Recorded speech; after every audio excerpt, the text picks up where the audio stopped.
Buenos días a todas y todos. Muchas gracias por acompañarnos en esta mañana o en esta tarde en este taller regional sobre financiamiento para la seguridad hídrica en América Latina. Es un honor poder contar con todos ustedes. Soy Alejandra Mujica, coordinadora regional de Global Water Partnership Sudamérica. Al iniciar, le voy a dar la palabra, en primer lugar, a la señora Natalia Bullón Muñoz Repiso, consejera técnica, Fondo de Cooperación para Agua y Saneamiento de la Agencia Española de Cooperación Internacional para el Desarrollo, AECID. Natalia, con gusto te escucharemos. Muchas gracias. Buenas tardes, buenos días. Es para mí un placer inaugurar este taller sobre financiación para la seguridad hídrica en América Latina y agradezco enormemente a Global Water Partnership la iniciativa, ¿no?, la promoción de esta idea de organizar el seminario y sobre todo el haber contado con la cooperación española y en concreto con el Fondo de Cooperación para Agua y Saneamiento para organizar este taller. Voy a compartir una brevísima presentación simplemente para ilustrar un poco lo que les digo. Quería empezar compartiendo con ustedes un ejemplo real. Se trata de un municipio en Ecuador, algunos habrán adivinado ya que se trata de Puerto Viejo, en la provincia de Manabí. Pues bien, para mí es un ejemplo de financiación para la seguridad hídrica. El gobierno municipal hace unos años apostó por garantizar los derechos humanos de toda la población del cantón y específicamente de la población rural, que como ustedes saben siempre suele estar rezagada en cuanto a coberturas de servicios, en concreto de agua y saneamiento. Ha llevado varios años a armar esta operación, que es la de mayor envergadura en agua y saneamiento en el ámbito rural de todo Ecuador y cuya financiación procede de distintas fuentes. Recursos propios, por supuesto, del gobierno municipal, recursos de cooperación de la Agencia Española de Cooperación Internacional, a través de una donación del Fondo de Cooperación para Agua y Saneamiento y también de cooperación reembolsable de Fonprode. Hay una donación también de la Unión Europea. Hay préstamos de los bancos Interamericano de Desarrollo y Europeo de Inversiones. En fin, en este puzzle, digamos, de financiación, cada uno aporta su valor añadido. El BID, por ejemplo, se centra fundamentalmente en la construcción de infraestructuras, el BEI en concreto en las infraestructuras de saneamiento, el Fondo del Agua trabaja para asegurar los derechos humanos al agua y al saneamiento de las comunidades rurales dispersas junto con la Unión Europea, cuya financiación sirve además para aglutinar de alguna manera y dar apoyo al conjunto de la operación. Es un claro ejemplo, yo creo, de ODS 17 y de alianzas para el desarrollo. Y digo que también es un ejemplo de financiación para la seguridad hídrica porque la intervención se hace desde un enfoque basado en derechos humanos y un planteamiento de gestión integrada de los recursos hídricos. Por supuesto, es necesaria la financiación, la inversión, la construcción de infraestructuras, pero todo ello se acompaña de acciones de fortalecimiento de las instituciones, fortalecimiento de políticas públicas, no solamente del gobierno municipal, también de la empresa municipal de aguas, Porto Aguas, que es la que va a gestionar tanto los servicios de agua y saneamiento urbanos como los rurales. Y asimismo se está haciendo un trabajo muy interesante de fortalecimiento de las comunidades rurales que participan en el diseño del proyecto, en las decisiones y más adelante participarán lógicamente en la gestión de los sistemas. Se está trabajando muy intensamente con las mujeres, pero esto daría para otra charla. En fin, se trata de una actuación integral orientada a la sostenibilidad de los servicios y a la gobernanza del sector del agua y saneamiento con base, por supuesto, en la Declaración de París, ¿no?, de armonización de donantes, de apropiación, de alineación de resultados, de mutua responsabilidad, etcétera. Este ejemplo yo creo que sintetiza muy bien la contribución desde el Fondo de Cooperación para Agua y Saneamiento para acelerar la implementación de la gestión integrada del recurso hídrico con objeto de alcanzar la seguridad hídrica que hoy nos ocupa, poniendo el foco en ese acelerador de la financiación. Como ven, yo creo que aquí queda claro que el papel del Fondo de Cooperación para Agua y Saneamiento o de la cooperación española en general podría decirse que es triple. Por un lado como donante, por otro lado como impulsor de alianzas y por último como favorecedor de un entorno propicio. Explico súper brevemente cada uno, ¿no? Como donante está claro, hasta la fecha el Fondo de Cooperación ha concedido donaciones por valor de 800 millones de euros en la región, logrando movilizar otra cantidad similar por parte de los países socios con los que colabora y también gestiona pues, casi 130 millones de euros de donación de la Unión Europea. Es decir, bueno, al final se han beneficiado ya más de 4 millones de personas de manera directa, ¿no?, de estas donaciones. También tiene un papel como impulsor de alianzas, como hemos visto en el ejemplo, ¿no?, con otros actores del sector que permiten sumar experiencias, generar actuaciones complementarias, aglutinar distintos instrumentos financieros de una manera coordinada. Bueno, también se procura impulsar las redes en general y las redes en concreto iberoamericanas, como la CODIA, que luego va a tener también una intervención. Y por último, como favorecedor de un entorno propicio, yo creo que es la clave para la seguridad hídrica, ¿no? A través de diferentes frentes. Por un lado, promoviendo el fortalecimiento institucional de las administraciones implicadas en la gestión del agua, apoyando a las instituciones en el desarrollo de políticas públicas, apoyando en el desarrollo normativo en materia de aguas y también en cuanto a la arquitectura normativa, ¿no? Que ampare el desarrollo de políticas hídricas, la constitución y el desempeño de las instituciones, etcétera. En tercer lugar, impulsando las relaciones interinstitucionales, tanto en los niveles nacional, regional, local, como entre instituciones sectoriales vinculadas e incluso a nivel internacional, el apoyo para que las instituciones se doten de instrumentos, de marcos de cooperación o, si es necesario, incluso de organizaciones específicas que permitan esa gestión conjunta de cuencas o de acuíferos transfronterizos. En cuarto lugar, yo diría que otra clave es la impulsión de la gestión de conocimiento, la elaboración de guías, de manuales, la capacitación no solamente técnica, también en temas de gestión de todo el personal de las instituciones públicas y de los operadores de agua. En quinto lugar, prestando apoyo técnico a las instituciones públicas para resolver problemas concretos relacionados con la gestión conjunta de aguas superficiales y subterráneas y recursos no convencionales, desalación y reuso, o con las aguas transfronterizas, o el desarrollo de planes de gestión de recursos, la interrelación con el medio ambiente y el territorio, los derechos sobre el agua, el otorgamiento de concesiones, etcétera. Mil temas que surgen en el día a día, ¿no? Y por último, fomentando la participación ciudadana en esa toma de decisiones en relación con la gestión del agua, el aumento de la transparencia en la gestión de las instituciones y el fomento de la rendición de cuentas. En definitiva, yo creo que la clave es ese favorecer la gobernanza que incorpore equidad, género, reconocimiento del agua como derecho humano, pero también como bien económico, social y ambiental. La gobernanza en el sector del agua y saneamiento y la gestión integrada del recurso hídrico constituyen una de las claves para garantizar los derechos humanos al agua y saneamiento y poder avanzar, por tanto, en la seguridad hídrica y en la Agenda 2030 y muy en particular en el ODS 6. Bueno, finalmente estoy segura de que este taller nos va a ayudar a arrojar luz sobre diferentes formas de afrontar la financiación de la seguridad hídrica para avanzar en la Agenda 2030 en la región. Enhorabuena, gracias. Muchísimas gracias, Natalia, por tan interesante bienvenida. Le damos la palabra entonces a Javier Neme, Program Management Officer, Science Policy Unit, UNEP, LAC Office. Por favor, Javier, te damos la palabra. Muchas gracias, Alejandra. Una cordial bienvenida a todos los participantes y un especial agradecimiento a los organizadores de este taller. En nombre del coordinador del Programa de Ciencia y Política para Latinoamérica, Francesco Gatti, y del director regional de la oficina del PNUMA para Latinoamérica y el Caribe, el señor Juan Bello, es un honor para nosotros haber sido convocados a participar de este taller. Y agradezco estos muy breves minutos y por supuesto, Alejandra, te pido que me avises cuando estoy, si es que me extiendo demasiado, espero que no sea así. Quería compartir con los participantes algo, tal vez una visión un poco distinta, o una visión no tan convencional de lo que comentamos en las aperturas de eventos como este. Y quería compartir con ustedes cómo fue un poquito el backstage, la preparación de este taller. Hubo muchas reuniones en las cuales hubo muchos de los participantes que están hoy aquí aportando sus ideas, tratando de definir un poquito qué queríamos que ocurriera en un taller sobre financiamiento para seguridad hídrica. Y son los dos conceptos importantes, financiamiento y seguridad hídrica. Desde el punto de vista ambiental, el PNUMA quiere y desea aportar tal vez intentar abrir un poquito más el campo visual cuando se habla de seguridad hídrica. Y para eso lo que tuve siempre en mente, tuve como un retroceso a mis años de escuela primaria y secundaria, en la cual tal vez todos tengamos muy grabado en la mente el cuadro del ciclo del agua, ¿verdad? Ese esquema en el cual estaba una montaña con nieve, se veían ríos, lagos, mares, el agua evaporándose, condensándose en las nubes, cayendo en forma de lluvia o de nieve según el lugar, discurriendo por el terreno, infiltrándose en el subsuelo, siendo absorbida por las plantas, evapotranspirada o conservada en reservorios subterráneos que podían estar o no confinados.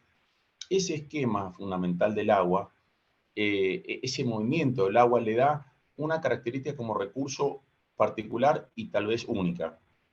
Es un derecho humano, como mencionaste nuestra colega de la AECID, es un servicio básico el agua, es un componente fundamental de los ecosistemas. Tan es así que cuando se busca vida en otros planetas, se busca primero la presencia de agua. Nos es difícil concebir la vida sin agua por un mecanismo puramente bioquímico. Las reacciones biológicas ocurren en un medio acuoso. Pero sin querer desviarme, el agua es, por su dinámica, esta que podemos visualizar en este ciclo del agua, un recurso natural que fluye de una jurisdicción a otra y de un ambiente a otro, y por lo tanto su gobernanza es particularmente compleja. Imaginemos que a este cuadro natural que acabamos de describir muy brevemente, el ciclo de agua, sumamos a las actividades humanas, a los diferentes actores. Somos asentamientos humanos que toman agua para uso como agua potable, para saneamiento, que producen efluentes que van con el agua. Tomamos sectores como el sector agrícola, que utiliza una gran cantidad de agua. A nivel mundial es el sector que más agua utiliza, el que más tierras dedica a su actividad. Tomemos el sector minero, que también utiliza gran cantidad de agua, el sector energético utiliza gran cantidad de agua. En esta visión, cuando hablamos de seguridad hídrica, la tendencia natural de los principales actores que están involucrados aquí es pensar mecanismos para garantizar el agua para uso humano y para uso de agricultura, que también por supuesto es un uso humano, no es un uso consultivo directo. En ese esquema creemos que está faltando la visión natural, es decir, el agua es un componente de los ecosistemas, fluye, se recicla y se recarga en los ecosistemas. Entonces, la visión de financiamiento para seguridad hídrica tiene que tener, creemos desde nuestro punto de vista, una visión amplia que incluya el componente ambiental, que incluya la dinámica natural del ciclo biogeoquímico del agua. En ese caso, son tantos los actores involucrados que cuando hablamos de financiamiento, tenemos que pensar indudablemente en la gobernanza, en la compleja gobernanza. Difícilmente exista un recurso humano, lo planteo, lo podemos charlar en los grupos, en las sesiones individuales, un recurso humano con mayor complejidad de manejo y de gobernanza que el recurso hídrico.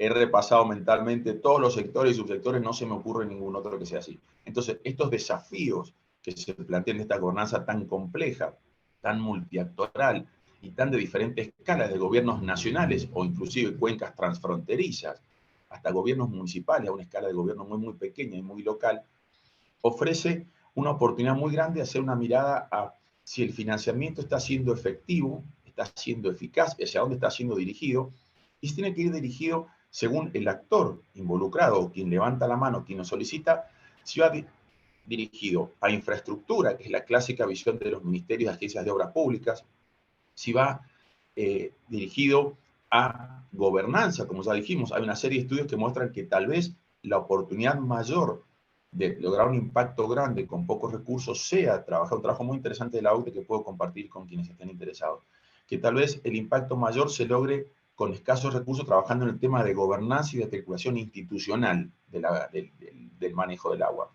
Va a ir destinado a monitoreo de agua ese financiamiento, va a ir destinado a restauración de ecosistemas. ¿Conocemos cuánta agua hace falta para que los ecosistemas funcionen adecuadamente? Esas son preguntas que comenzaron a surgir en el taller y nos llevó a pensar que, y creo que hubo un consenso muy importante entre todos, y agradezco este espacio que han otorgado al PENUMA.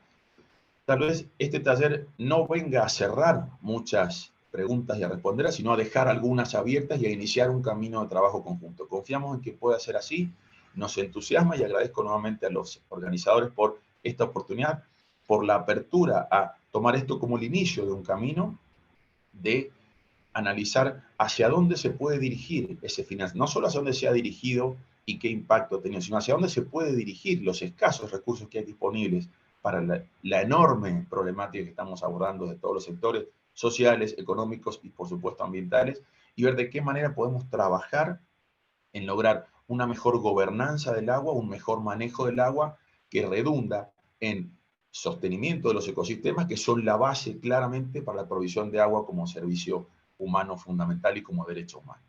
Así que nuevamente un agradecimiento por dejarnos este espacio y con mucho gusto, muy contentos y con mucha voluntad de continuar trabajando en lo que surja a partir de este taller, que esperemos genere más preguntas que respuestas. Muchísimas gracias.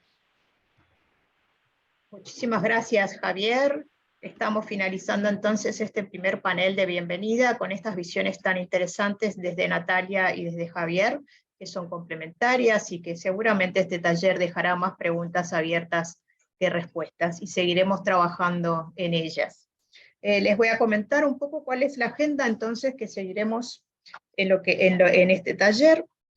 Tendremos un primer panel que son las presentaciones de contexto, estado del financiamiento y fortalecimiento de la gobernanza hídrica. Luego pasaremos a un panel de experiencias que son los instrumentos y mecanismos económicos financieros para la seguridad hídrica.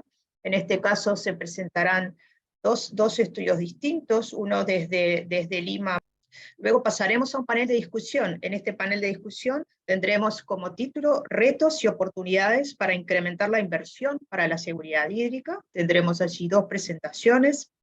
Y luego pasaremos a un trabajo en grupo, donde les vamos a solicitar, vamos a ser divididos en distintos grupos de trabajo, todos los participantes, y vamos a estar trabajando, compartiendo las experiencias sobre iniciativas exitosas de financiamiento, así como retos a superar o superados, para poder así trabajarlos en conjunto y devolverlos en una plenaria.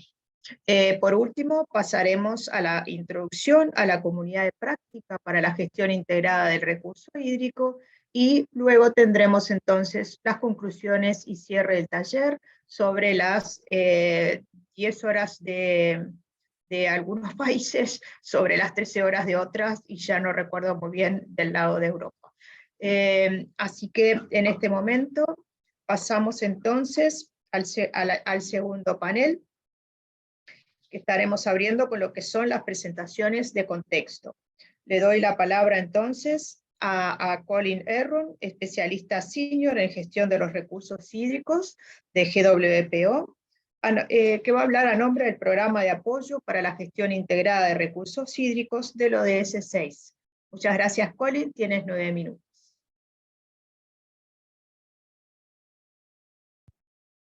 Muchas gracias, Alejandra, y a todos los participantes del día de hoy. Buenos días, buenas tardes, según donde se encuentran el día de hoy. Entonces, les voy a hablar muy puntualmente del estado actual del financiamiento para la seguridad hídrica en América Latina. Si van a la siguiente, por favor. Y hablo a nombre del Programa Global de Apoyo al ODS 6 para la GIR, programa que llevamos a cabo con el PNUMA DHI y el PNUD CAPNET. Entonces, ese programa nos permite evaluar, si regresa al anterior, por favor, nos permite evaluar el estado de la GIR a nivel mundial y en periodos trienales apoyamos a los países a que puedan reportar. En el último periodo, en el 2020, bueno, pasaron muchas cosas, pero una de ellas fue el periodo de reporte del ODS 651. Y bueno, 171 países reportaron. Siguiente, y ya veremos los resultados. Pero ¿en qué consiste esta evaluación de la GIR? La GIR la definimos como teniendo 4 dimensiones, que son el entorno propicio, las instituciones y la participación, los instrumentos de gestión, y la que nos toca hoy comentar es la financiación. La encuesta que nos permite captar el estado actual de la GIR en los diferentes países incluye 33 preguntas en esas 4 dimensiones. La siguiente, por favor. Y el puntaje, digamos, se puede dar por pregunta, por dimensión y, bueno, al final de cuentas, por país y luego por región también. Vamos a la siguiente. Cuando se llevó a cabo la encuesta en el 2020, ese es el estado mundial que se puede percibir en pantalla. Entre la línea base en el 2017 y la actualización 2020, sí hubo un incremento de un 5% global, es decir, que pues vamos avanzando. Sin embargo, al estado actual de avance, es claro que no alcanzaremos la meta de 2030, que es que todos los países tengan una implementación muy alta de la GIR. Por lo tanto, pues definitivamente se tienen que cambiar varias cosas, incluyendo, por supuesto, la forma de financiar la gestión que nos permita alcanzar una seguridad hídrica. Si vamos a la siguiente, por favor. Y aquí podemos ver Entonces, el zoom en América Latina y el Caribe, viendo que hay ciertos países que reportan haber avanzado un poquito más y hay una oportunidad para intercambiar experiencias entre los países que están, digamos, tienen ciertos avances en ciertas dimensiones de elegir. Ninguno de los países de la región está en donde necesita estar para el 2030. Entonces, todos tienen que esforzarse más y bueno, queremos propiciar el intercambio de experiencias y la construcción de una comunidad que permita que los países puedan avanzar aceleradamente y bueno, aprendiendo de las lecciones de sus vecinos y a nivel regional y continental. Se puede ver a la derecha de la pantalla que la región de América Latina y el Caribe en realidad es la que lleva más rezago a nivel mundial. Si bien pues el avance sí existe entre el 2017 y 2020, por ejemplo, Centroamérica no avanzó, por lo menos en términos puntuales, ¿no? La región caribeña sí un poquitito y la región Sudamérica también, en 4 puntos porcentuales. Entonces hay mucho camino por hacer para avanzar hacia la meta. Siguiente. Y ya adentrándonos un poco más en el tema del financiamiento, aquí en pantalla verán a nivel mundial las 33 preguntas que conforman la encuesta que contestan los países. Esperemos que siempre con la participación de los diferentes actores. Y en rojo verán las preguntas específicamente sobre la dimensión financiera, que como se puede percibir son las que tienen más dificultad para alcanzarse, que tienen que ver con presupuestos, con la recaudación de recursos diversos y, bueno, en las diferentes escalas. Siguiente, por favor. Entonces, ¿qué es lo que requerimos para avanzar hacia la meta en la parte financiera? Queda claro que no hay una receta única ni una bala mágica que nos hará avanzar, pero hemos escuchado a los países en sus reportes, hemos analizado sus retos y oportunidades y con base en lo anterior podemos decir que hay una respuesta muy fácil que es que se requiere más financiamiento, pero si bien es cierto, también hay algunas cosas que pueden avanzar en los países dentro de sus alcances para tener una ejecución más eficiente de los recursos financieros. Entonces, si va, Axel, dando clic en algunos 3 más, por favor, se puede ver que hay mejoras en el manejo de los recursos, hay mejoras en la transparencia y la rendición de cuentas. Se pueden mejorar y hacer más amplios los mecanismos de recaudación de recursos diversos. Se puede incrementar la capacidad para absorber y desembolsar recursos externos de la cooperación y de actores privados, por ejemplo. Se puede acomodar también lo que son los marcos legales y regulatorios para que la ejecución y la asignación sea más eficiente. Y por último, una planeación coordinada para el financiamiento que sea conjunto entre distintos sectores relacionados con el agua y distintos retos. Como si da clic una vez más, veremos algunos de los retos, pero también las oportunidades para alinear el financiamiento para el AGIR. El AGIR no se debe tratar en aislamiento de los sectores que dependen de la disponibilidad de los recursos hídricos en calidad y cantidad, como lo es el cambio climático. Por supuesto que es una amenaza para la seguridad hídrica, pero también una oportunidad si es que presentamos buenas propuestas para incrementar la gestión, mejorar la gestión del agua de una forma que reduzca los riesgos climáticos. Siguiente, por favor. Entonces, quisiera mencionar que tenemos recursos disponibles que pondremos en el chat para su disponibilidad. Pueden ver que contamos con un portal de datos sobre la AGIR que cuenta con resúmenes nacionales, regionales y global del estado actual de la AGIR. Contamos con datos por país que se pueden consultar y reportes globales, regionales y temáticos también. De las 33 preguntas que conforman la encuesta, hemos hecho unos análisis a profundidad de cuáles son las oportunidades para avanzar, como lo es, por ejemplo, en la cuestión de género. Y también contamos con recursos para que los países puedan avanzar hacia esas metas al 2030. Y el programa de apoyo para el AGIR de los 16 cuenta con un paquete de aceleración del AGIR y cursos en línea disponibles en castellano para que todos los interesados puedan planear adecuadamente las acciones relevantes que les permitan avanzar. Hemos apoyado a varios países que ya cuentan con sus acciones que se pueden visualizar en la página web que ya ven en el chat. Hay un mapa de resultados para que se puedan compartir las experiencias y por supuesto que tenemos la caja de herramientas para el AGIR y la comunidad de práctica que esperamos compartir con ustedes para que puedan seguir este debate, como lo ha comentado Javier, más allá de la sesión de hoy. Siguiente, creo que es la última lámina. Muchas gracias por su atención. Muchísimas gracias, Colin. Le damos la palabra entonces ahora a Mar Gracia, de Secretaría Técnica Permanente de la CODIA, que va a presentar fortalecimiento de la gobernanza hídrica para generar las condiciones que conducen a la adecuada gestión de financiamiento para la seguridad hídrica. Hola, muy buenas tardes, días a todos los que están al otro lado del Atlántico. Un placer saludarles.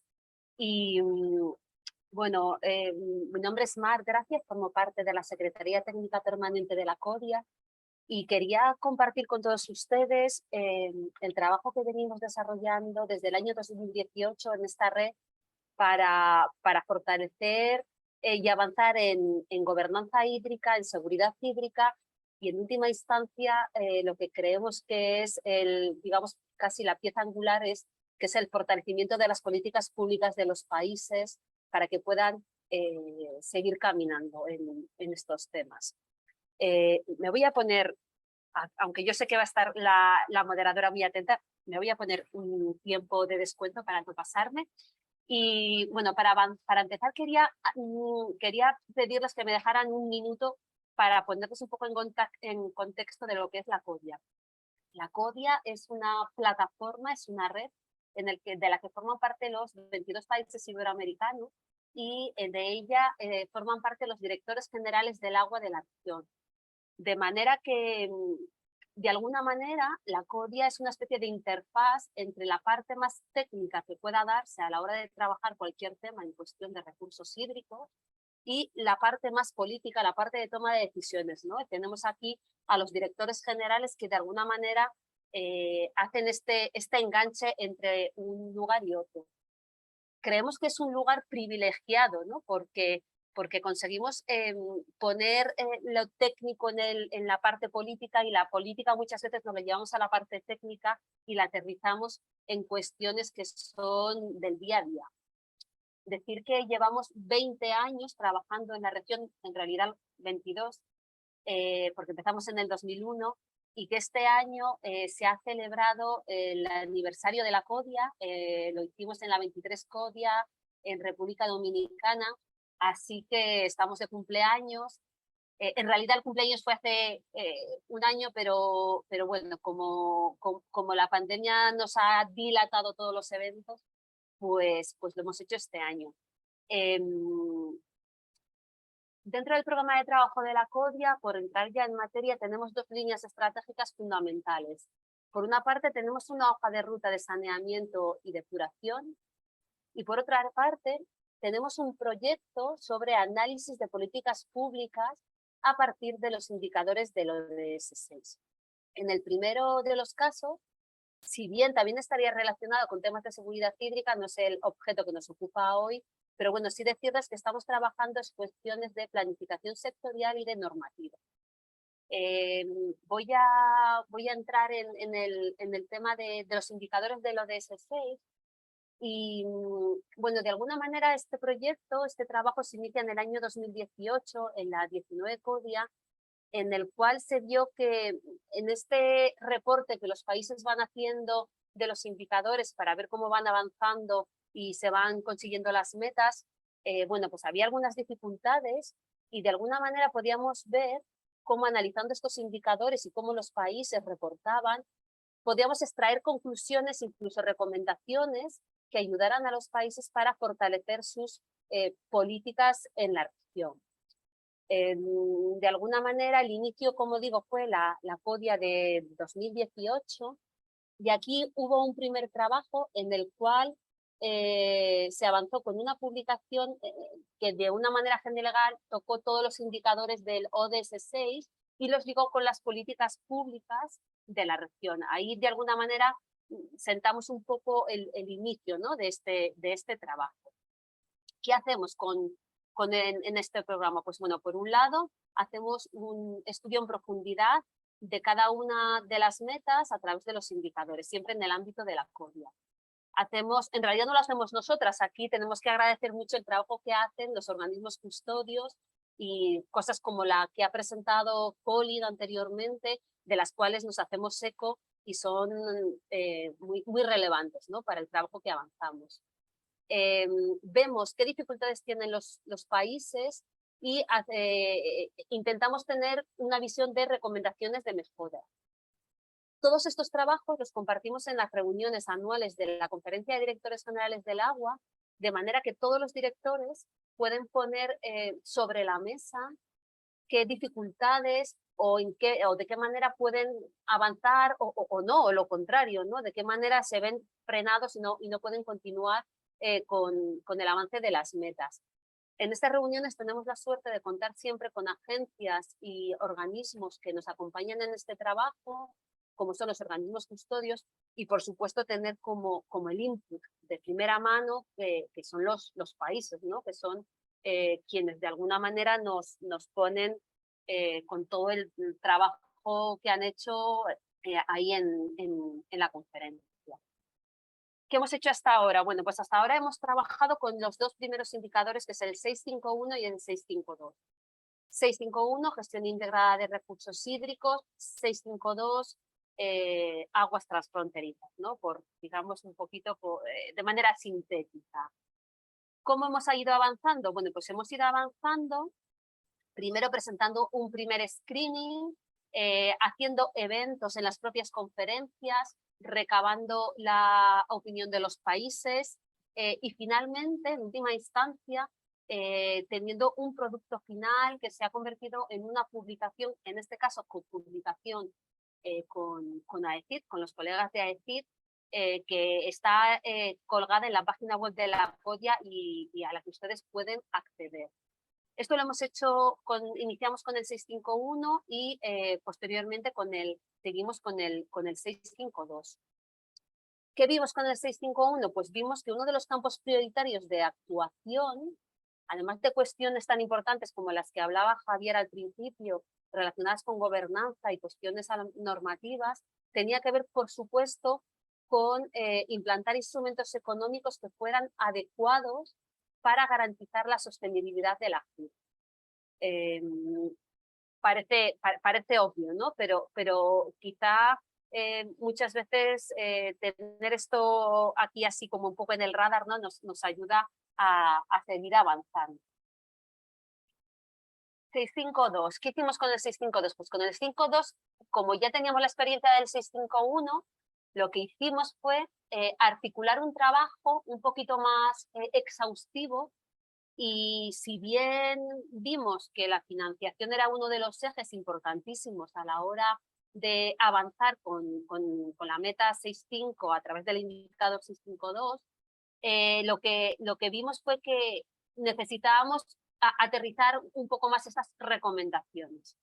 ¿Qué hicimos? Pues decimos, bueno, pues vamos a hacer un trabajo en el cual digamos a los países o compartamos con ellos una serie de recomendaciones, compartamos con los organismos custodios otra serie de recomendaciones y también con la propia Secretaría o la propia CODIA, ¿no?, como plataforma regional. No se asusten, no se asusten, pero esto es lo que salió como gran resumen, ¿no?, del trabajo que se hizo. Este trabajo que se hizo Lo hicimos gracias a un compañero, un consultor, José Luis Martín Bordes, y además este trabajo ha sido también llevado a cabo gracias al financiamiento por parte del Banco Interamericano de Desarrollo. Bueno, pues en toda esta tabla que ustedes ven y que es ilegible, está colgada en la web de la CODIA, pues si tienen interés, vemos que hay una parte importante que tiene que ver con la financiación. Y además esta financiación está dirigida a esas recomendaciones tanto a los países como a las agencias e instituciones. ¿Qué recomendaciones en cuanto a financiación podemos compartir con los países? Estamos hablando de 652, estamos hablando de aguas transfronterizas, pero en realidad podríamos trasladarlo también a gestión integrada. De alguna manera, no podemos avanzar en un contexto transfronterizo si no somos capaces de tener a cada lado de la frontera unas condiciones de gobernanza, unas condiciones normativas que nos den que sean fuertes, ¿no? Será complicado que nos hablemos con nuestro vecino si en nuestra casa las cosas no están hechas con solidez. Como decía, destaco algunas. Por una parte, destinar más fondos para la cooperación en aguas transfronterizas. Por otro lado, aportar recursos para el desarrollo de metas e indicadores específicos a nivel nacional para guiar el logro de los resultados.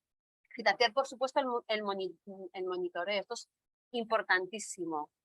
Y en esta línea también las bases de datos, estudios y análisis que permitan tomar decisiones para elaborar planes de acción y de inversión. Asegurar la sostenibilidad y fortaleza de los organismos de gestión conjunta. También importante poder acceder a recursos financieros internacionales. Y por último, sería importante también evaluar la oportunidad que brindan los fondos climáticos para financiar temas de GIR, también en este caso a nivel transfronterizo. ¿Qué recomendaciones podemos darles a las agencias y organismos custodios? Bueno, pues en este caso podríamos hablar de ofrecer un apoyo por parte de los organismos financieros y de desarrollo regional e internacional, multilaterales y bilaterales, a través de financiación no reembolsable.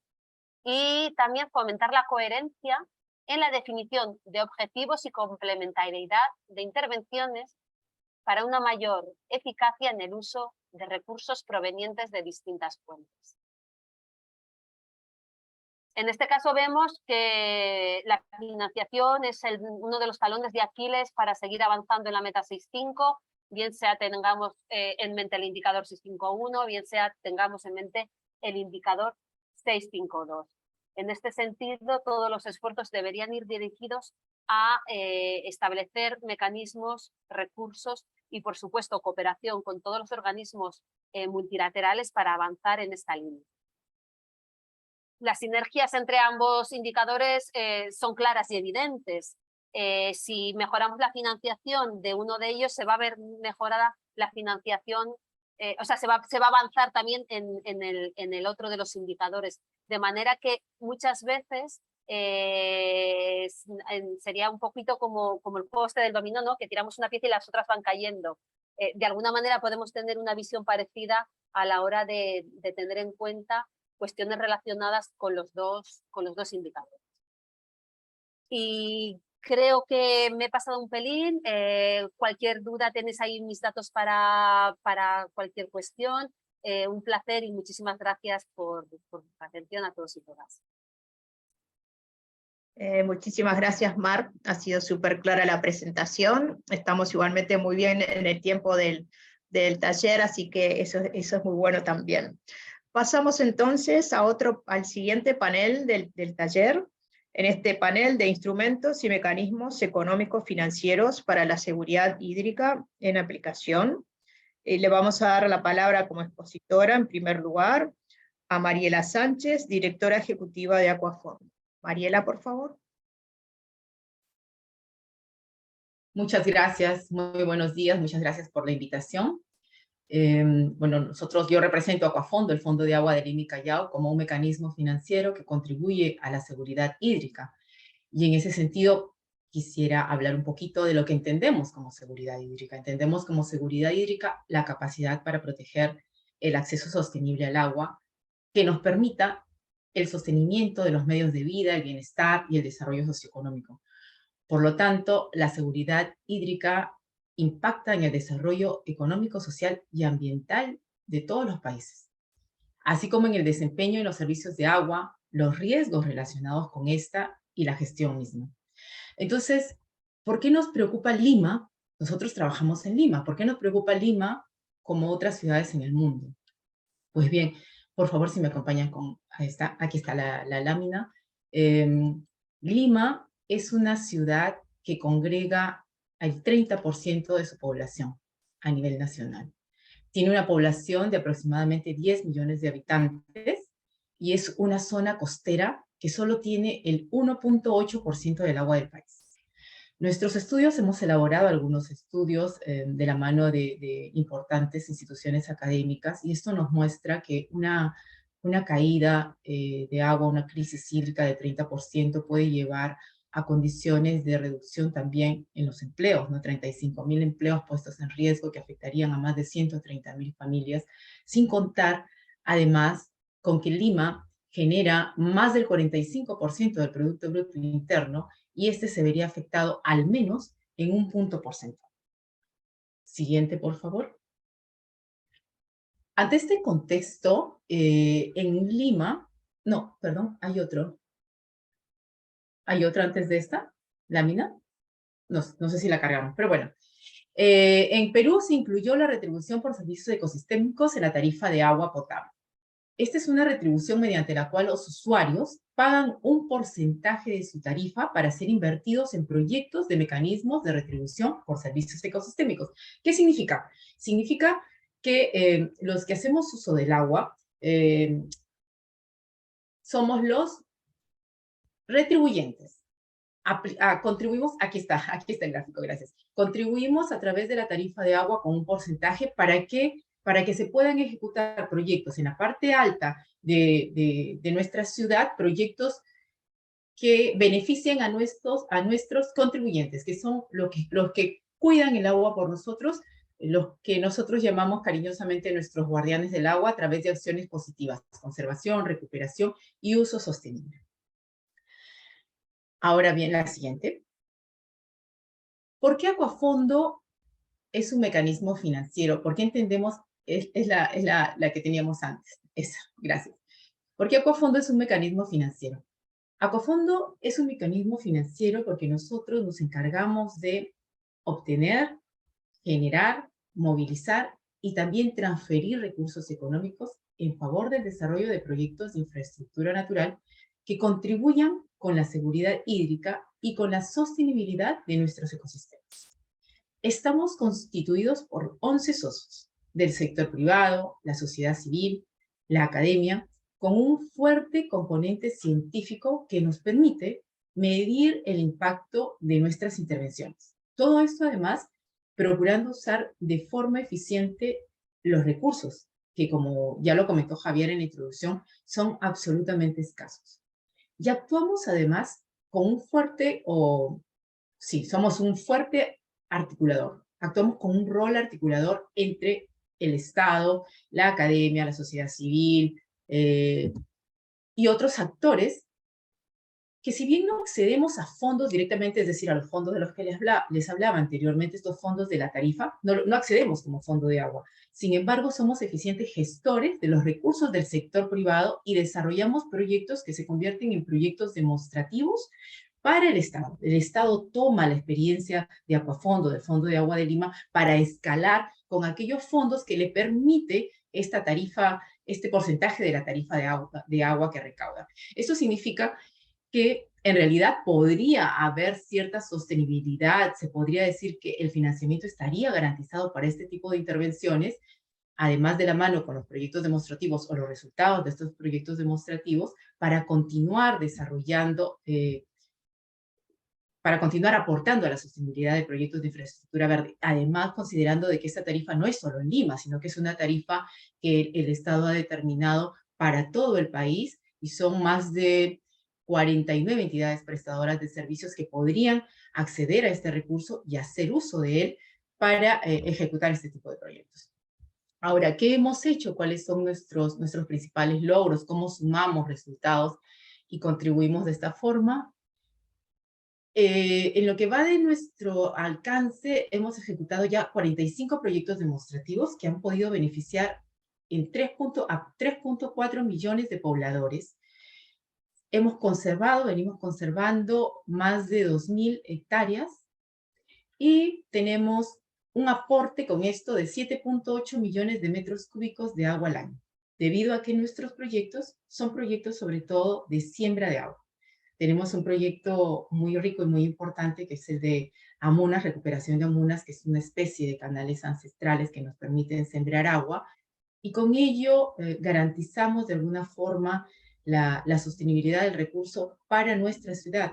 Decimos en Lima que contribuimos con más y mejor agua para nuestra población y estamos, por supuesto, en constante comunicación y transferencia de información y de lecciones aprendidas con otros fondos de agua a nivel nacional y con otras organizaciones que trabajan igual que nosotros, de manera que nos podamos constituir como entes ejecutores de estos recursos importantes que tiene en este momento nuestro Estado.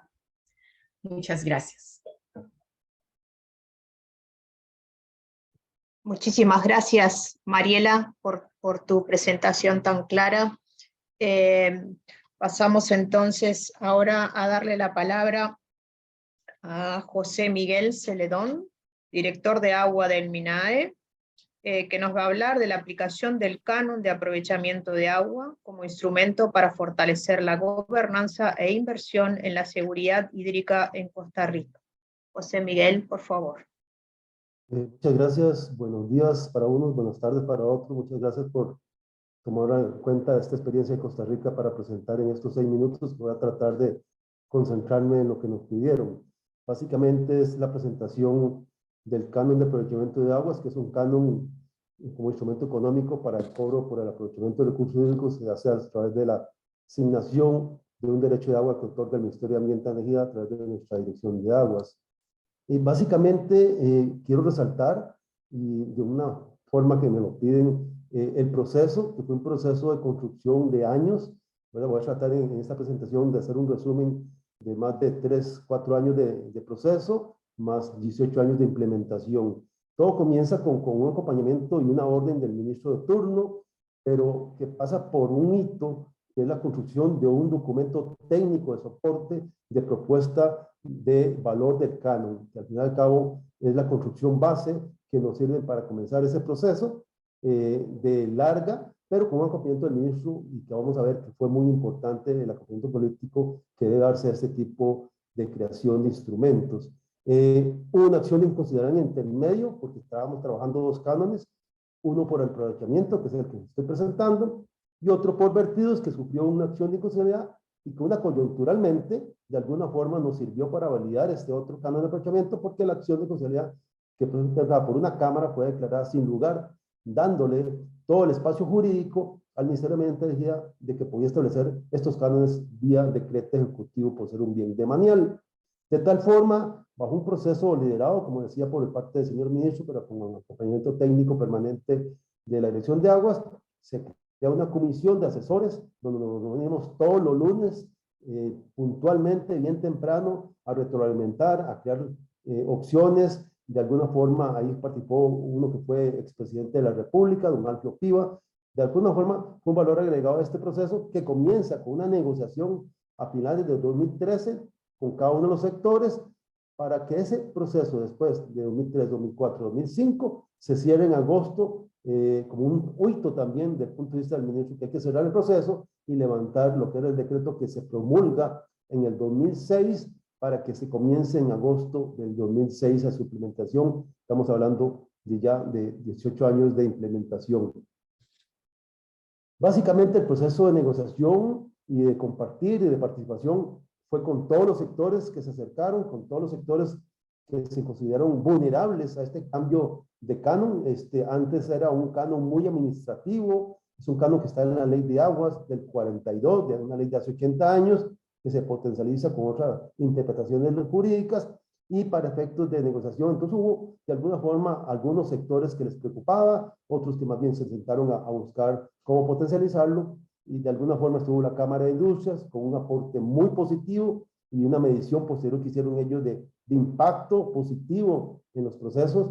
La Liga de la Caña, que fue la que presentó la acción inconstitucional en principio, la parte de lecheros, la parte de generación privada, que fue uno de los sectores que más se hubo que negociar para efectos de establecer un canon para efectos de la generación hidroeléctrica, el tema de piscicultores, que fue el último sector en agosto de 2005, cuando se promulgó, que fue el que salimos un viernes antes del lanzamiento, que era un sábado, y luego la parte pública también se constituyeron unas importantes actores en el punto de vista de negociación, quizás de los más opuestos a este canon, la parte pública en ese momento. Luego la Cámara Empresarial, muy positiva, y la Cámara de Agricultura también con sus observaciones y oposiciones, sobre todo en el tema del riego de imposición.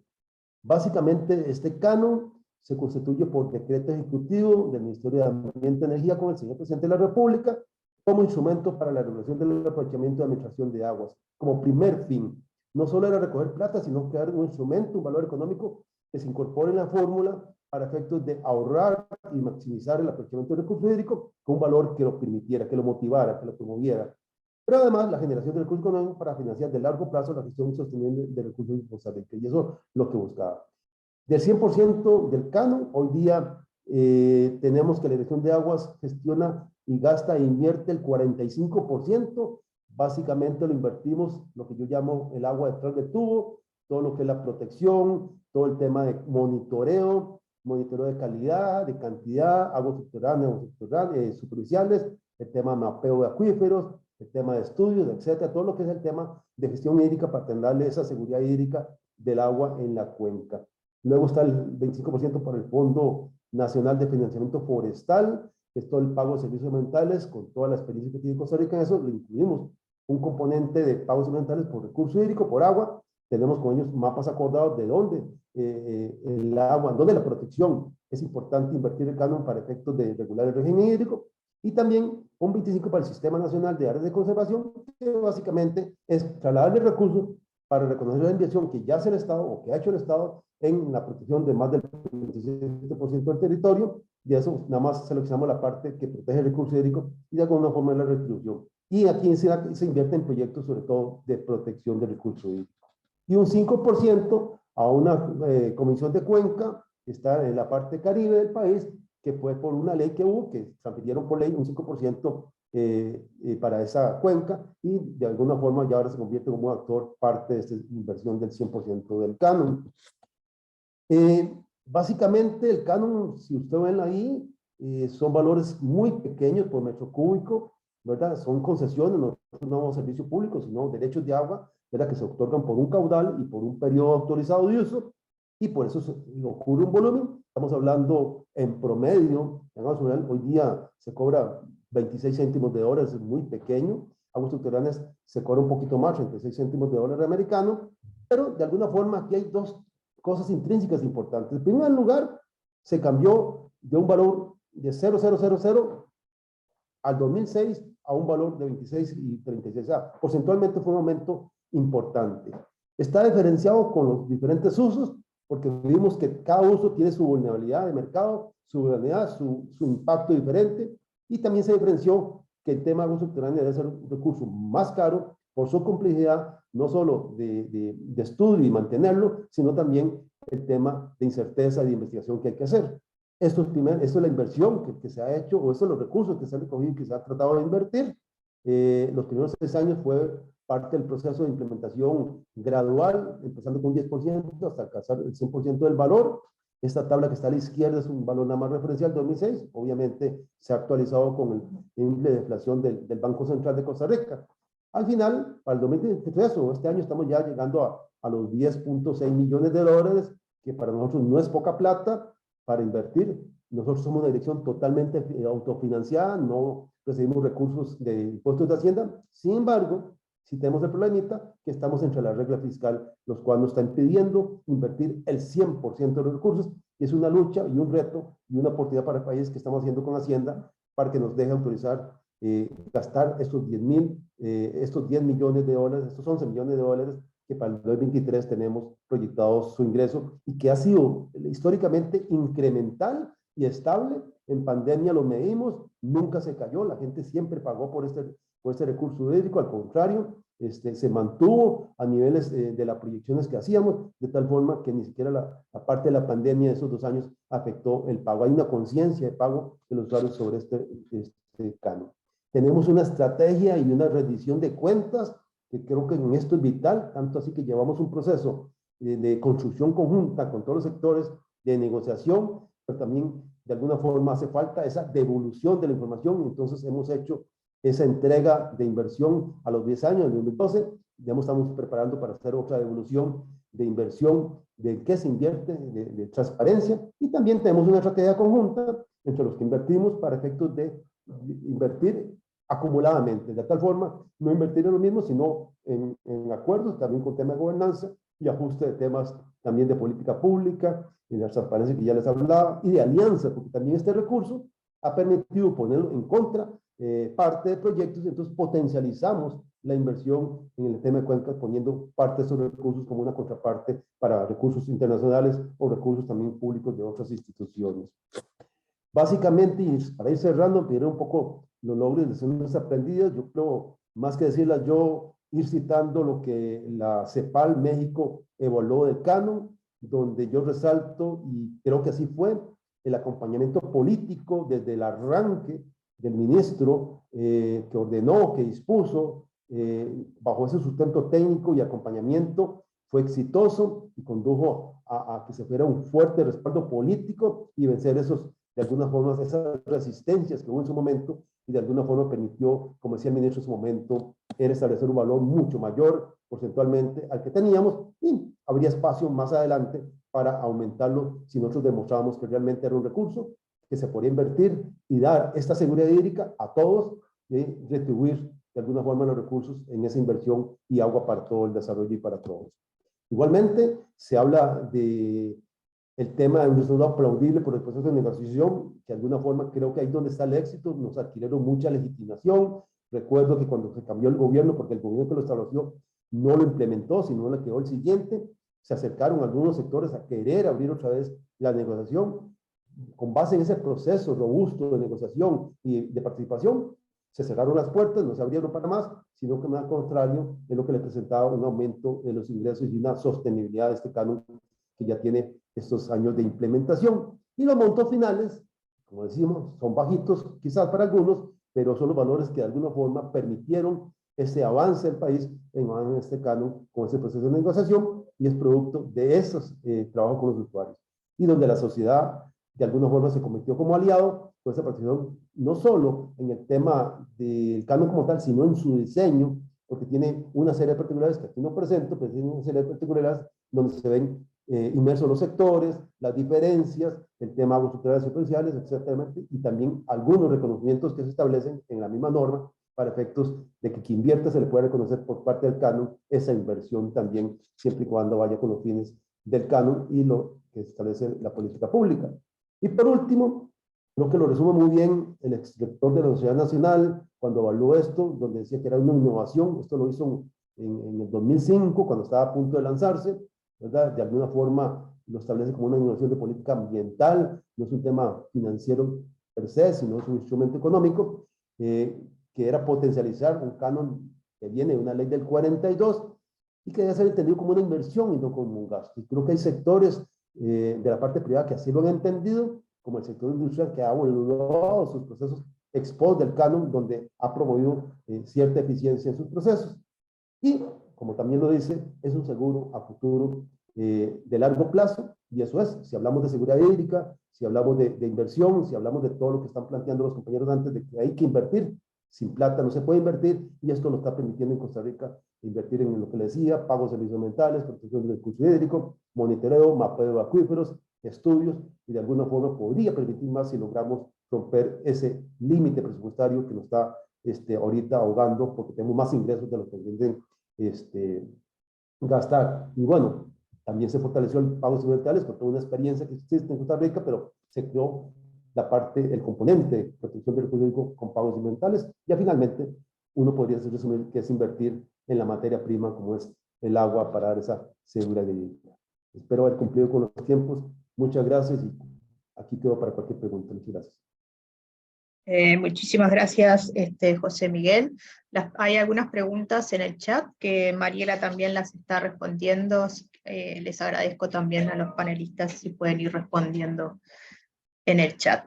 Hemos terminado entonces este panel de experiencias. Le paso la palabra a la secretaria ejecutiva de GWP para Centroamérica, Fabiola Tábora, para moderar el siguiente panel de discusión. Muchas gracias, Alejandra, y buen día para todos y todas, y gracias por estar acompañándonos este día en este taller que precisamente estamos buscando pues conocer e intercambiar estas experiencias alrededor de este tema de financiamiento que, como hemos visto, es tan necesario, ¿verdad?, para poder avanzar en la seguridad hídrica y específicamente en el ODS 6. Vamos entonces ahora a tener un panel sobre retos y oportunidades para incrementar la inversión para la seguridad hídrica. Y nos van a acompañar el señor Franz Rojas, director de la Dirección de Análisis y Evaluación Técnica de Agua y Saneamiento de la CAF, y el señor Juan Francisco Saldaña, director de Planificación para el Desarrollo Institucional del Instituto Nacional Dominicano de Recursos Hídricos, el INDRI. Cada uno de ellos va a tener 5 minutos para responder una pregunta, ¿verdad? Vamos a iniciar entonces con Franz. Y nos gustaría que Franz nos comente cuál ha sido la experiencia de la CAF impulsando mecanismos financieros para la seguridad hídrica en la región y cuáles son los principales retos a superar para el funcionamiento de estos mecanismos en el ámbito nacional y subnacional. Franz, te dejo la palabra.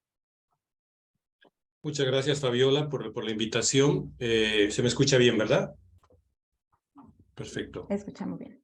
Bueno, yo quisiera empezar antes de entrar con cuáles son los retos, las barreras y los modos de financiamiento, partiendo de un escenario en el que nos encontramos que es muy distinto después de la pandemia. Y esto es importante como reflexión porque la pandemia ha impactado muy fuerte en la región. Según los datos de la CEPAL, tenemos 14 millones de nuevos pobres, que se suman a los más de 200. Entonces, eso no es un tema menor, porque con esta situación crítica post-pandemia, los países enfrentan fuertes presiones fiscales. Tienen que atender muchos problemas, muchos sectores para poder hacer una recuperación económica de los mismos, y esto también impone presiones si queremos llegar al cumplimiento de los ODS y en particular el ODS 6, ¿no? Por ello también desde CAF, durante la pandemia hemos tenido muchas solicitudes de los países sobre créditos de libre disponibilidad para resolver problemas de cuentas corrientes y también lo que se llaman créditos PBL basados en políticas, pero que también son de disponibilidad, ya no libre, pero sí no enfocados a proyectos específicos, porque entendíamos que la situación así lo ameritaba. Ahora eso felizmente está cambiando y tenemos un regreso paulatino sobre proyectos de inversión, que es lo que interesa, porque es lo que genera también impacto y sostenibilidad, pero es importante comprender en esta situación que uno de los principales retos que tenemos es garantizar el acceso universal al agua y al saneamiento para todos. Y esto es fundamental porque la resiliencia al cambio climático comienza con garantizar agua y saneamiento a todas las comunidades. Y si tenemos 161 millones de personas en la región que no tienen todavía acceso seguro al agua, eso sin duda es un reto hacia esa ansiada resiliencia que queremos. Pero también la seguridad hídrica entendemos que no solamente el acceso al agua para consumo humano, sino también tenemos problemas de poca agua, de mucha agua y muy contaminada, ¿no? Todo lo referido a las sequías que cada vez van afectando más países actualmente, mucha agua porque también se concentra en pocos meses y con muchas inundaciones, y obviamente una asignatura pendiente en la región es la alta contaminación, porque de acuerdo a los indicadores del Joint Monitoring Program, apenas llegamos a un 40% en el tratamiento de las aguas residuales, ¿no? Y que tendríamos que llegar, si seguimos el ODS 6.3, mínimo a más de un 70% si queremos reducir a la mitad la brecha que existe.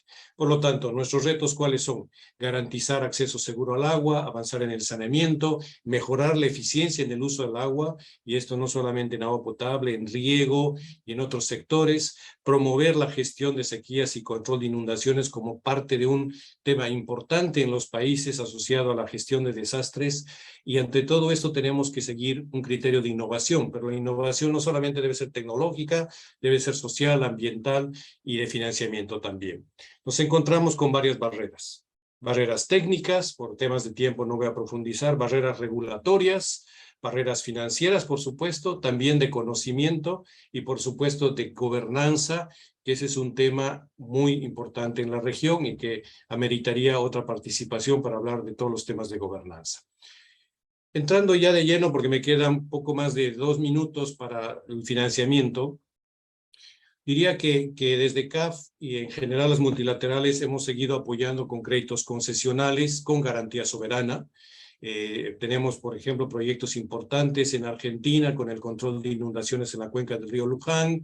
También estamos trabajando en la cuenca en varias cuencas de Trinidad y Tobago, y también dentro de las cuencas urbanas en varios proyectos en Brasil, por ejemplo, en São Bernardo, Mogi, Santo André. Y para esto también nos hemos ideado una facilidad de preinversión, que es una facilidad con recursos no reembolsables para acelerar el ciclo de los proyectos. Y esto precisamente estamos con el INDRI, que veo a Juan Francisco, trabajando porque es una facilidad que CAF ha puesto a disposición $20 millones para poder generar proyectos de preinversión, porque también un tema importante cuando uno quiere hablar de financiamiento es que cuando quieres financiar no tienes estudios a diseño final o estudios de factibilidad listos para implementar, y eso retrasa, porque mientras uno hace el estudio se pasan 2 años y luego recién viene la implementación. Por lo tanto, es importante avanzar previamente en facilidades como estas que tiene CAF y que otras multilaterales, no de la región, pero sí de otras regiones lo tienen. ¿Qué cosas hemos hecho nuevas? Apoyar créditos a subnacionales con y sin garantía soberana, no solamente creando una facilidad para dar liquidez a las empresas de agua que enfrentaron problemas del COVID, como un caso Sanasa, que hemos dado un crédito para temas de liquidez, sino también préstamos mediante la creación de entes fiduciarios para apoyar a los gobiernos subnacionales y que no comprometa sus recursos fiscales ad infinitum, sino a través de un vehículo especial como es la fiducia.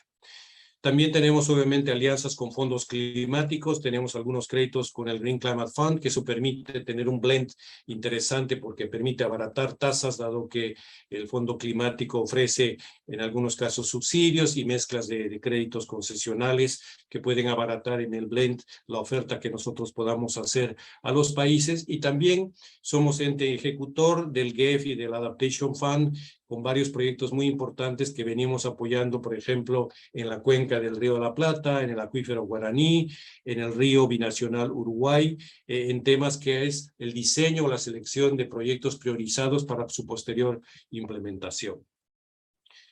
Quisiera referirme también que estamos siguiendo muy de cerca todas las iniciativas que hay en Perú, en Costa Rica sobre el pago por servicios ecosistémicos y los fondos del agua, que sabemos que más de 20 existen en la región de América Latina. No en todo lado funcionan, pero donde funcionan creo que es necesario tener un ambiente favorable en términos de gobernanza para que estos fondos de agua y el pago por servicios ecosistémicos, como nos mencionaba Miguel Celedón, funcionen. Nos parece que es una estrategia interesante y que vale la pena apoyar, pero como digo, no en todos los lugares puede funcionar si no hay condiciones legales, normativas, regulatorias que alienten a ello. Finalmente quiero, para no extenderme mucho, hablar de esquemas novedosos que estamos estudiando en CAF, y uno tiene que ver con el financiamiento combinado, pero ya de créditos concesionales de multilateral con créditos de bancos públicos nacionales o de bancos comerciales, y que en este blend es necesario apuntalar. Y en esto voy a ser muy claro. Necesitamos solo en agua y saneamiento triplicar la inversión en la región. Lo hemos dicho en muchos foros recientes y por lo tanto necesitamos recursos de todo lado. Y la participación privada también es importante para ello, y este blended finance o financiamiento combinado parece que puede ser una opción adicional a los que podamos ofrecer las multilaterales, adicional a los recursos fiscales de los propios países y obviamente de los fondos climáticos. Y una de las iniciativas interesantes también son los bonos verdes que vemos que pueden ser a nivel de multilaterales, pero también de países y también de empresas o instituciones. Creo que la región está empezando recién a emitir bonos verdes y creo que es importante seguir apoyando eso. Vemos que solo algunas empresas como Iguá, Aguas Andinas, Corsán han emitido bonos verdes, pero creo que es una opción importante también de financiamiento. Y concluyo hablando de financiamientos basados en resultados. Y este de financiamiento basado en resultados es una nueva tipología de financiamiento que puede ser de las multilaterales a los países, donde se puede, en función a resultados alcanzados, abaratar la tasa una vez que se comprueban los resultados alcanzados, eso a nivel de multilaterales, y creo que justo Corsán está siguiendo esa línea. Y también están los bonos ambientales de impacto, que es un esquema similar, sujeto a pago por éxito, que en este caso, a diferencia del anterior, está promovido por las iniciativas privadas y que significa ir en un riesgo compartido con los países donde se dice, bueno, si te pago una tasa, pero si logramos un éxito en los resultados, entonces te damos un adicional, pero si no logramos esos resultados, entonces nos das una inversión adicional. Entonces, estos esquemas de riesgos compartidos o de inversiones compartidas nos parece que son importantes y que vemos que en la región todavía no se han aplicado y que vemos un alto potencial y que es necesario explorar y apoyar. Hasta ahí me quedo y atento a las preguntas. Muchas gracias. Muchas gracias, Franz, por compartir esa experiencia desde la CAF, ¿verdad? Acerca del contexto de la región y sobre todo esta última parte, ¿verdad? Donde nos comentas acerca de este tipo de innovaciones y de mecanismos que pueden ser de mucha utilidad y donde se busca precisamente también generar estas alianzas y ese riesgo compartido como mencionabas. Vamos a continuar entonces ahora con el señor Juan Francisco Saldaña para que nos comente desde la perspectiva del INRI, ¿verdad? ¿Qué elementos de la gobernanza hídrica son clave para fortalecer y generar un entorno adecuado para la sostenibilidad financiera de programas para la seguridad hídrica? Juan Francisco, tienes 5 minutos. Muchas gracias. Gracias. Hola, muchas gracias, Frank, y a todos y todas que nos están escuchando por este medio. Miren, me voy a referir a 3 aspectos fundamentales para poder contextualizar lo que voy a hablar. Por un lado, plantear el contexto dominicano para que algunas personas que no conocen cuál es nuestra situación puedan comprender por qué la experiencia se ha dado de esta manera. Por otro lado, el tema de cuáles son los elementos de la gobernanza que nosotros consideramos son relevantes para el tema de acceso a financiación, para la gestión integral de los recursos hídricos y la sostenibilidad de estos. Y por otro lado, al final, un poco la experiencia dominicana en todo este contexto de experiencia. Inicialmente, sí contarles que la República Dominicana, desde el 2010 hasta la fecha, venimos dándole seguimiento a lo que es nuestro indicador de presión hídrica, cuál es nuestra relación entre oferta y demanda, y que ellos nos ponen en un escenario de un país en algunas zonas con una fuerte presión sobre el recurso hídrico y en otras un poco moderada. En las zonas en donde tenemos mayor nivel de presión sobre el agua es donde estamos concentrando la mayor cantidad de proyectos e iniciativas de financiación. Esto en los escenarios del 2005 hasta la fecha, lo vamos analizando, solamente para que se entienda que las decisiones que se están tomando obedecen fundamentalmente a los niveles de presión en donde estamos considerados como un país con problemas generales de agua únicamente. Nuestros niveles de disponibilidad o de presión están por el tema del 50%, con grandes retos en temas de inversión de infraestructura y específicamente en estas zonas en donde tenemos ya una presión fuerte por el agua. Sí quisiera referirme entonces a que dentro de este contexto de la financiación, nosotros estamos muy centrados en el aspecto económico, fundamentalmente, viendo la necesidad de inversión en infraestructura, en operación y en mantenimiento de todo lo que tiene que ver los servicios de agua potable y saneamiento, riego, generación hidroeléctrica. Creo que hemos avanzado considerablemente en el tema de inversión, pero tenemos una deuda muy amplia en el aspecto de infraestructura para el saneamiento. De manera categórica podemos expresar eso y creo que es uno de los indicadores que más estamos dándole atención ahora, además del tema de la eficiencia en el uso los recursos hídricos en términos generales, sobre todo en el aspecto de riego. El tema de la operación es una deuda histórica que vamos teniendo, en donde no se cree mucho en la inversión en mantenimiento, y eso complica un poco el tema de la operación, y que pone en evidencia un poco la necesidad de que en muchos momentos tenemos que invertir más en infraestructura porque no se le ha dado el mantenimiento adecuado. En el caso del aspecto social, que es el otro elemento de la gestión integrada que consideramos bastante, está el aspecto de que tenemos una alta presión de la sociedad por acceso a servicios de calidad y de oportunidad.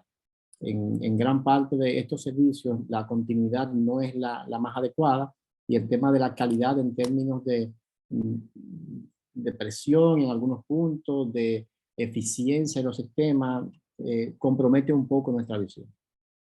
El aspecto ambiental, nosotros entendemos que sí se requiere mucha inversión en temas de manejo, protección, conservación y uso apropiado del agua, fundamentalmente en aspectos de educación y sensibilización, y donde mucho hemos tenido como experiencia en el aspecto de generación de capacidades.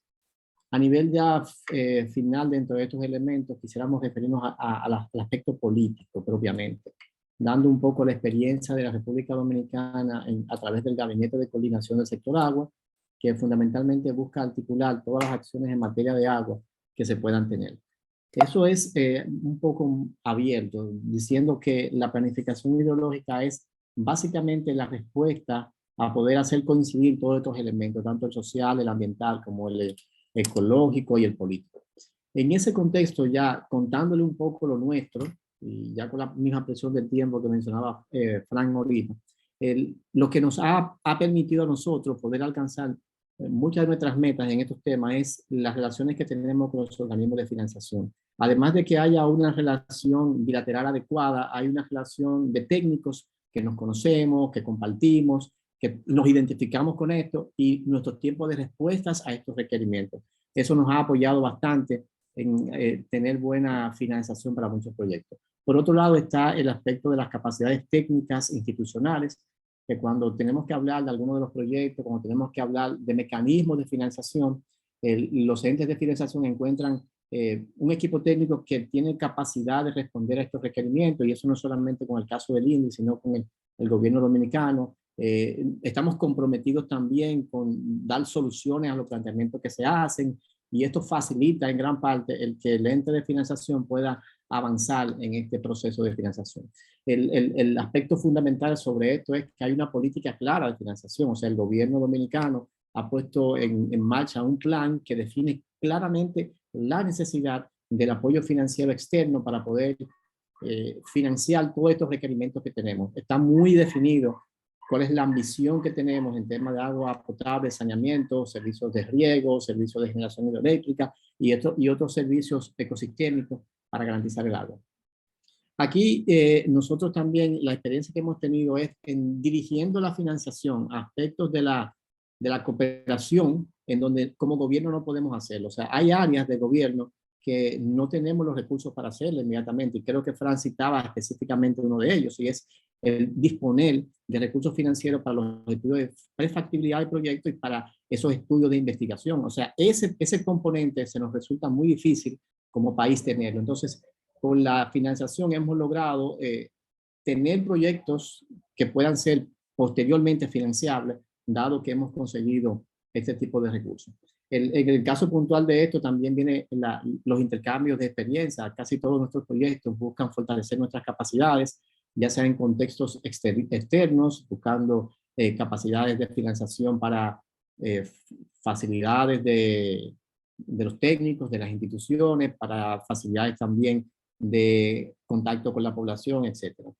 Hay un gran elemento que es bueno resaltar, y es que en gran parte de los proyectos carecen de recursos y financiación, y ahí quiero hacer una referencia clara para el monitoreo y evaluación de estos proyectos. Muchos de los proyectos son iniciativas muy buenas, pero una vez finaliza la financiación, entonces se caen porque no se contempló algunos mecanismos de fortalecimiento, de evaluación y seguimiento de los mismos.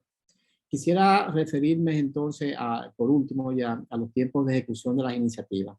Lo que sí tenemos como experiencia es que en muchos de estos proyectos que requieren una articulación a otros niveles, no hemos logrado armonizar los periodos de ejecución de estas iniciativas con otros.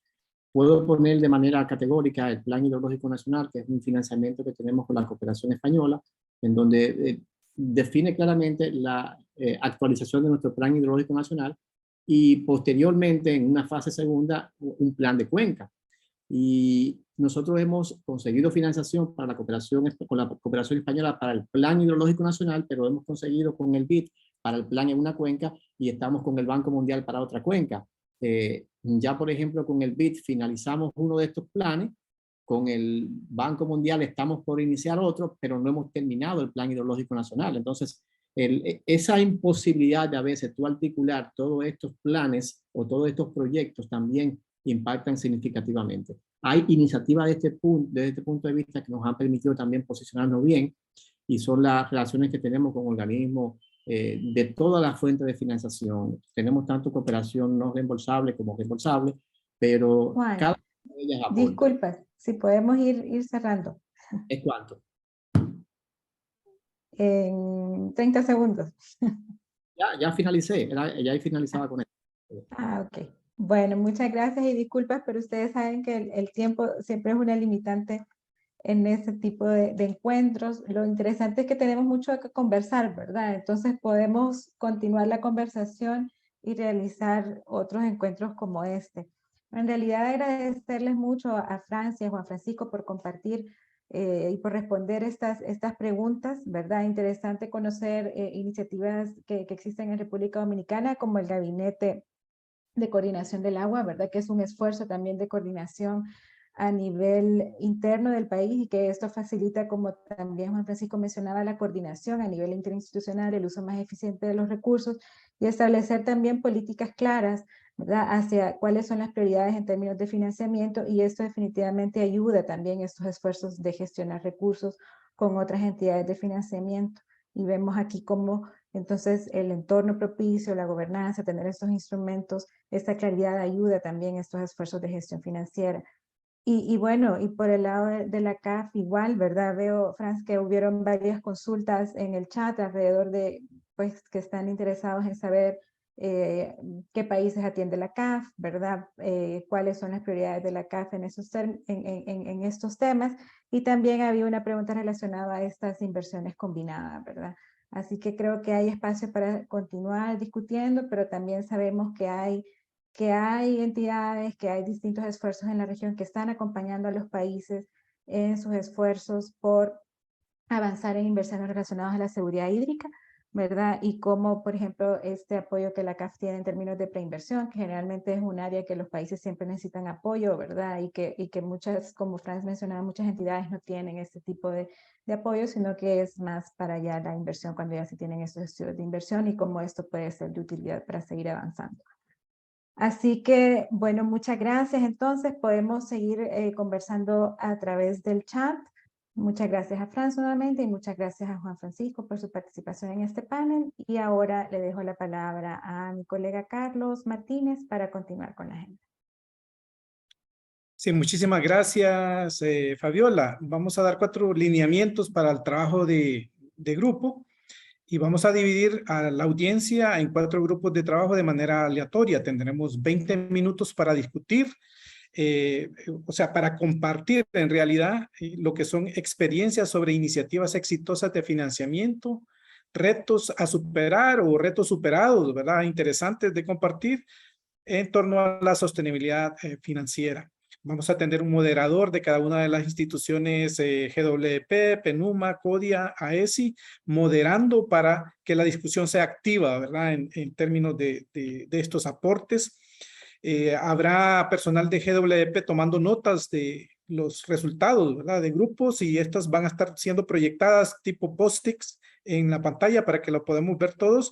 Y luego de esto, de los 20 minutos, tendremos una plenaria para compartir rápidamente por parte del moderador unas 2 o 3, digamos, líneas, ¿verdad?, de aportes interesantes de cada uno de los grupos. Con esto, pues, solo les pediría que fuéramos breves a los participantes para que pudiéramos participar la mayor cantidad de personas, ¿verdad?, dentro de la discusión. con esto podemos irnos a los grupos de trabajo, Axel.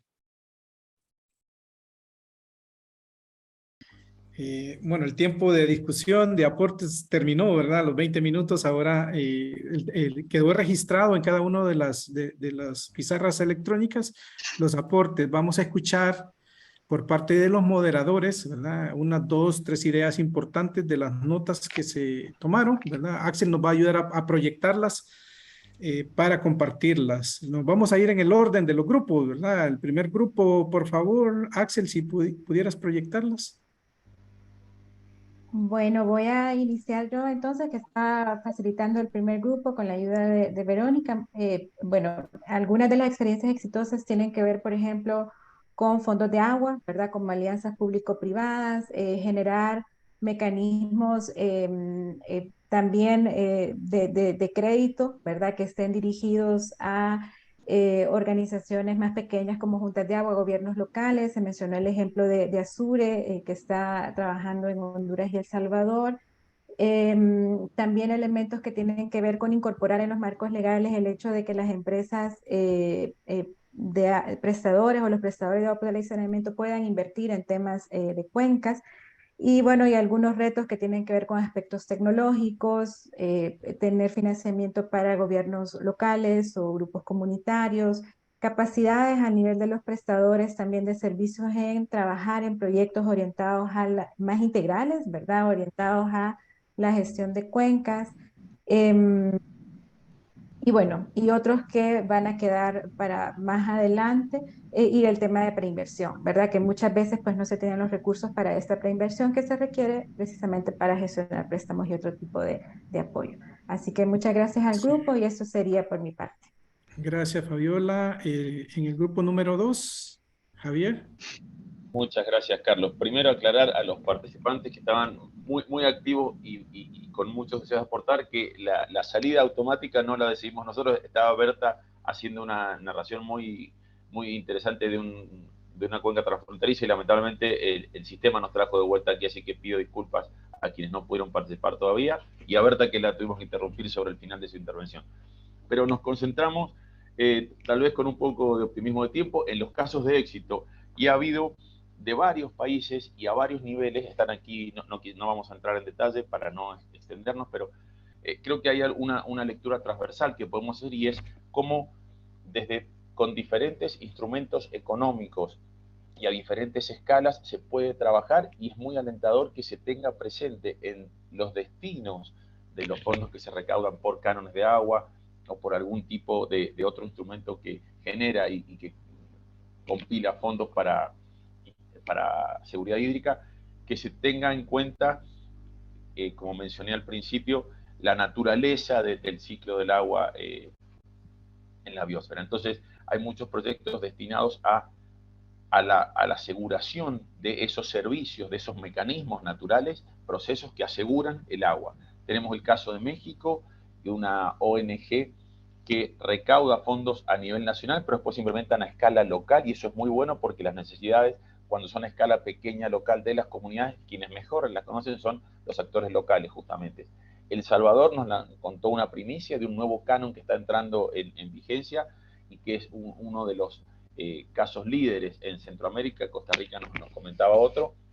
El caso de Costa Rica, que ya conocimos, de los acueductos, un proyecto financiado por el Banco Centroamericano de Desarrollo.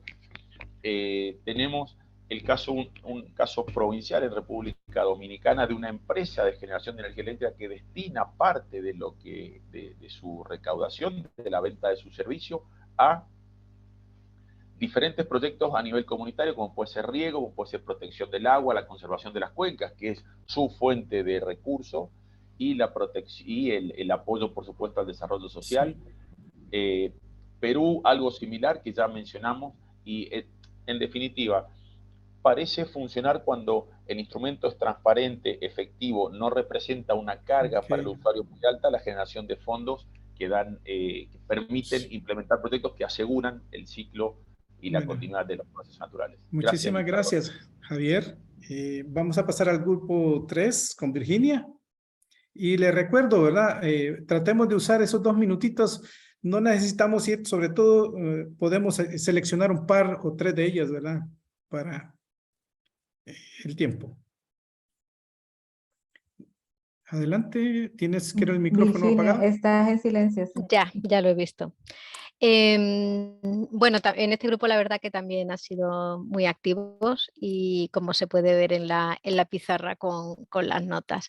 En cuanto a las experiencias o iniciativas exitosas de financiamiento, bueno, ha salido repetidamente el FONAC de Quito como ejemplo de caso de éxito. Y también se ha referido sobre la importancia para que estas iniciativas funcionen de la participación activa de las comunidades, no solo como beneficiarios, sino también en la toma de decisiones, ¿no? La enorme importancia que tiene esta participación. También han salido repetidamente algunos retos.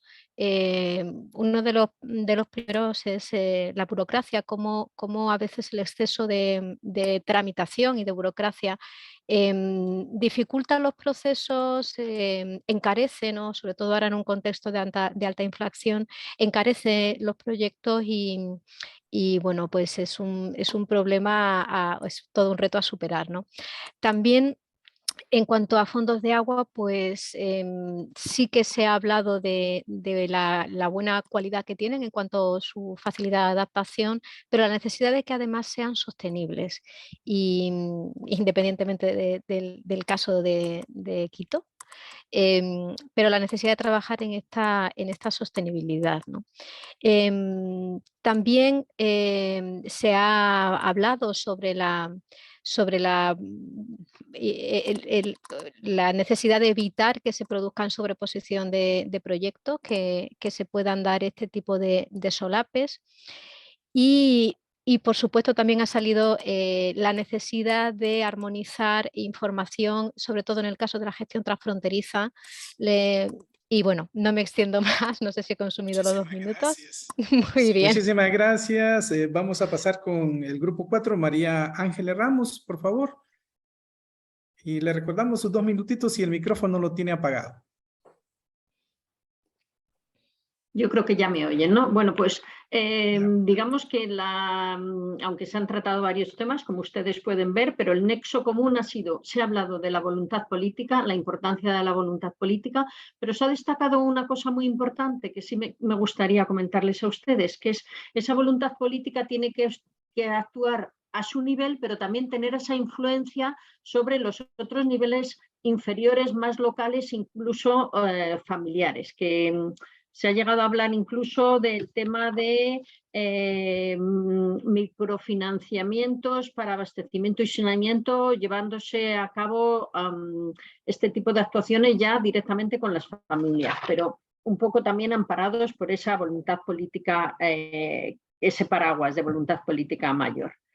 El otro tema importante ha sido el de la gobernanza, y se ha presentado el caso claro y de importancia, el caso representativo del plan Trifinio, y se ha hablado de cosas interesantes porque la propia experiencia de los países ha alimentado también la gestión de transfronteriza dentro de lo que es este acuerdo, y además se ha hablado de la importancia que es tener esa línea directa con los ministerios de los distintos países para realmente poder llevar actuaciones que sean eficientes.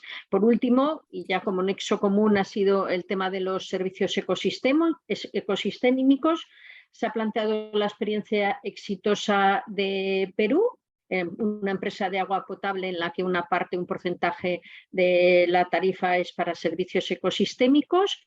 Y luego, como fondo importante, también se ha citado el tema de Quito. Muchas gracias. Creo que con esto gracias.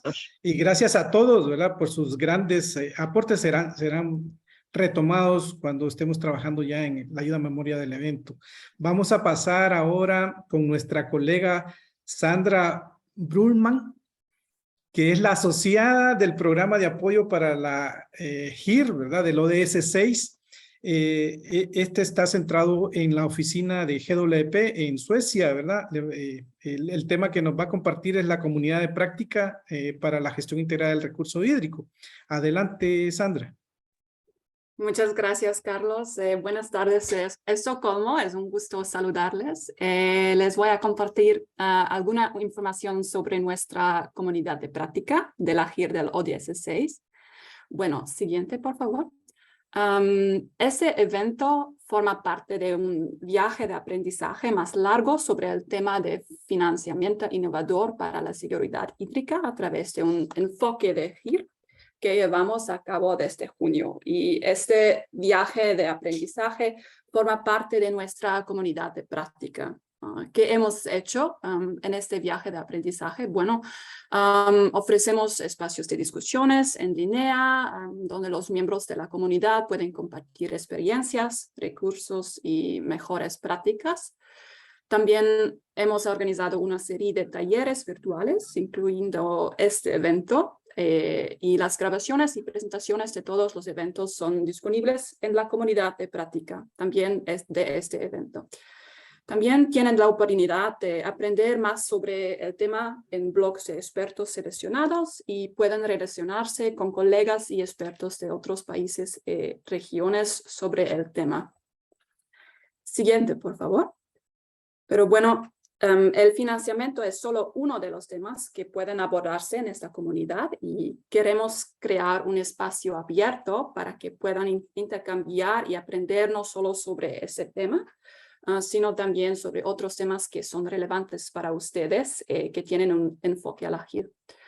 Es una comunidad de práctica para profesionales de la GIR con 3 objetivos principales.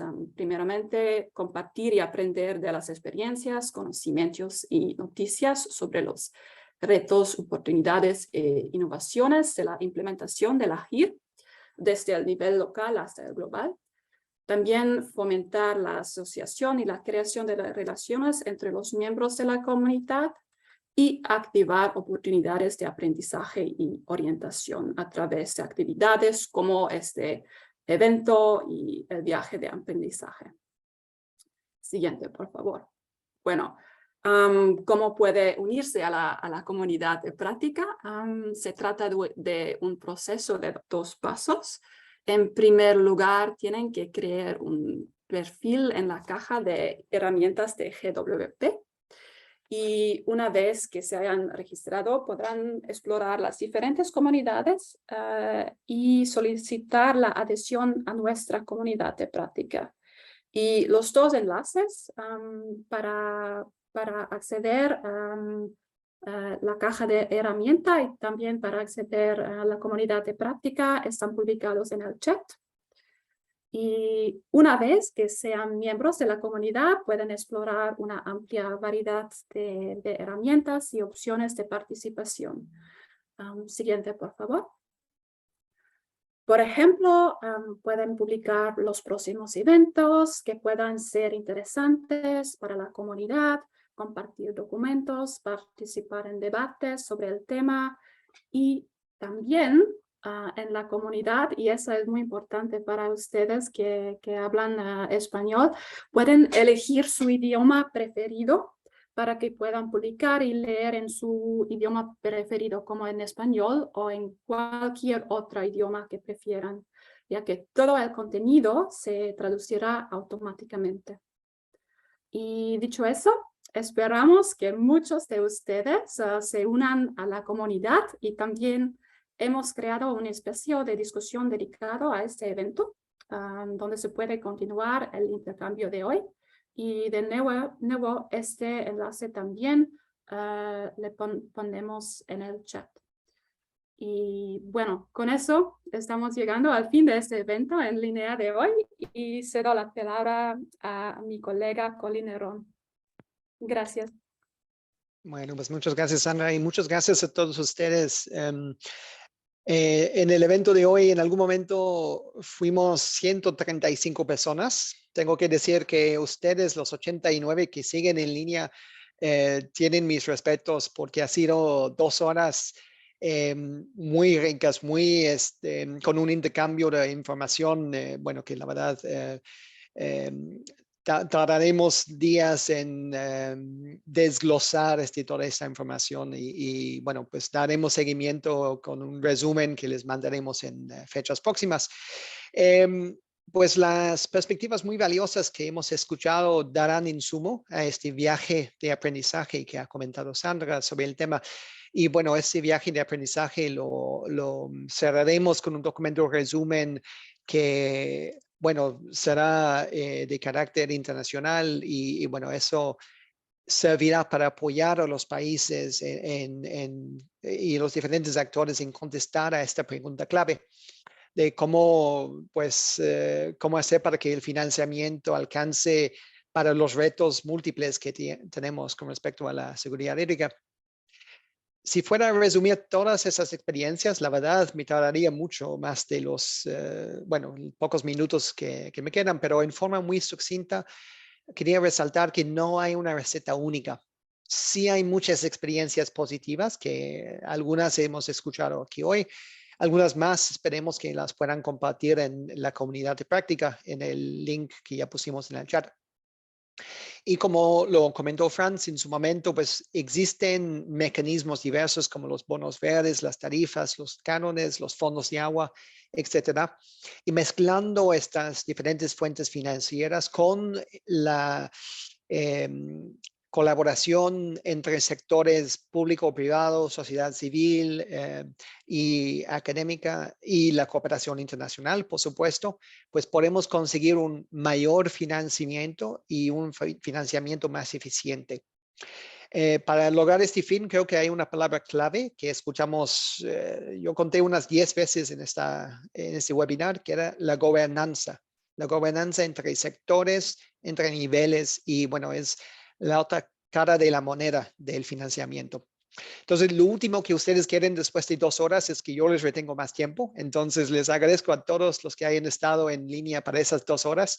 Y a nombre de los coorganizadores de este webinar, que son el PNUMA DHI, la CODIA, AICID y la GWP o la Asociación Mundial para el Agua, pues tengo el gusto de declarar este evento formalmente terminado y estaremos en contacto con todos ustedes para dar seguimiento a este rico intercambio que han tenido el día de hoy.